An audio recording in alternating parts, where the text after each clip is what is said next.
тръгваме гори, точно до нас най-вероятно ще запалим и ние. Това е при нас точно.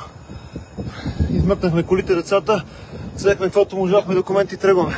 Антуан Петров живее в предградието на Лос-Анджелес, Холивуд Хилс, заедно със своята съпруга и двете им дъщери на 8 и 9 годинки. Намираме се на някъде около 200 метра, откъдето започна този пожар. И всичко стана много набързо. Една позната се обади и каза, че от тях вижда как хълма над нас гори. Аз в този момент гледах с децата някакво филмче. Когато се обади, веднага им казах, давай си вземем документи, кой каквото има да взима и да се евакуираме на момента, защото всичко става много бързо при нас, толкова сухо в момента и вятъра духа, така че малко ми е притеснено.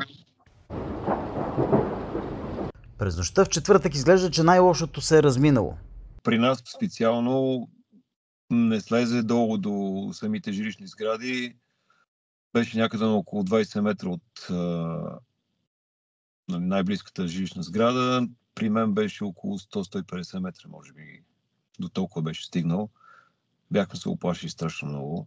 Но огънят не е единствената опасност за хората там. За жалост имаше хора, които са там да обират. И даже приятел, който живее на съседната улица, ми прати скриншот от камерата си. Бяха влезнали в тях.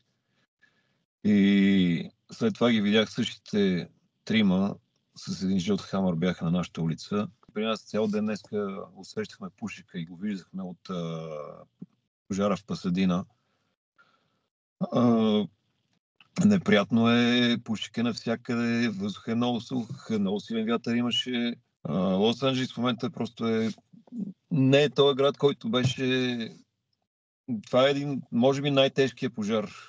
И аз, откакто съм тук от 20 кусор години, виждал съм пожар в града, имаше близо до обсерваторията, имало 2 пъти пожари, но такова нещо като сега никога не се е случило. Децата се разпищяха, какво ще става, ще умираме ли, ще изгорили къщата, викам спокойно, тръгваме, оправяме се, трябва да се махнем от тук, каквото стане, стане. Важно, ние сме живи и здрави. Материалните щети се оправят. Но е неприятно, като го видиш огъня до тебе и като знаеш колко бързо гори, особено с този вятър, нямаш представа какво може да се случи. Една искра, която хвърква и пали всичко. В момента не знам дали ме усещаш. Преживявам цялото нещо, което се случи, въпреки че не е кой знае какво. Горя до нас. Но трагедия и е наистина апокалиптично. За BG Voice, аз съм Ясен Дараков.